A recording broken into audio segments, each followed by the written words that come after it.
Welcome to The Right Question. I'm Daphne Gray Grant.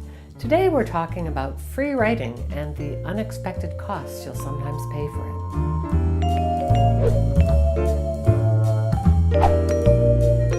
it. Today I'm answering a question from Nicole Duranlo from Vancouver, British Columbia. She asked, I find I have to do a lot of free writing before I can figure out the thesis to any paper I need to complete.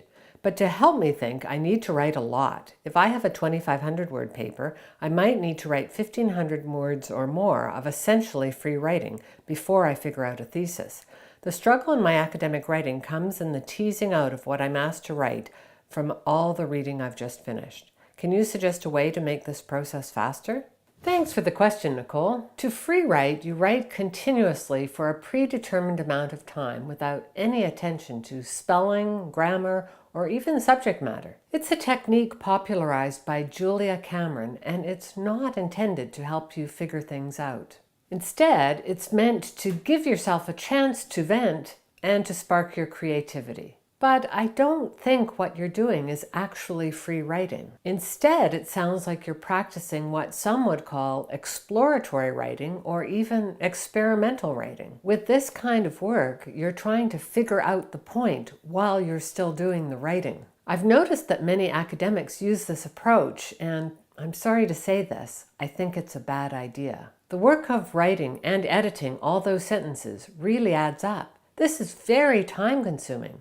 You even acknowledge that yourself. It's not surprising you're getting frustrated by the process. Instead of writing to figure out what you think, I suggest you just simply think. Go for a walk, get away from your desk, and let those ideas percolate at the back of your brain. You don't have to write things down to figure them out. You just need the time and space for thinking. Then, after you've done the thinking, go back to your computer and make some notes. If you've done the thinking first, I know you'll find this a whole lot easier. Here's another idea if the writing you're working on requires a lot of research. Keep a research diary. In this document, you should record more than just the findings of the research. You should also include your feelings about them. Do you agree with the other authors you've studied? Why or why not? Remember, academic work is not about just regurgitating what others have told you. It also requires adding something new to the conversation. Your opinion.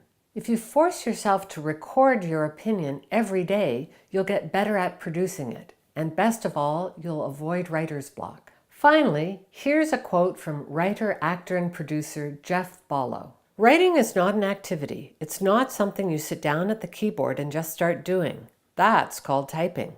Typing is an activity. Writing is a process.